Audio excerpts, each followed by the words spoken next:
Here we go, Alicia. Here's what your parents' yard looks like after we go through it.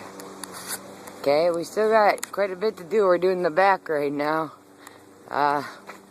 We've been here for a few hours, and I imagine we'll be here for another hour. But how's that looking for you? Is that kind of looking like what you're expecting? It's pretty, huh? Your parents have a nice yard. It's kind of nice.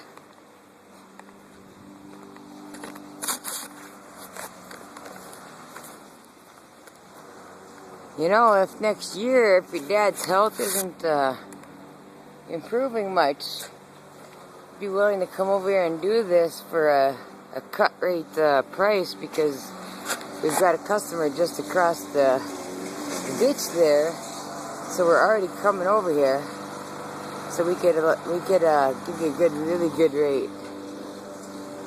I mean, it's a big yard, but we could give you a really good rate if you wanted. Alright, we'll see you later. Bye-bye.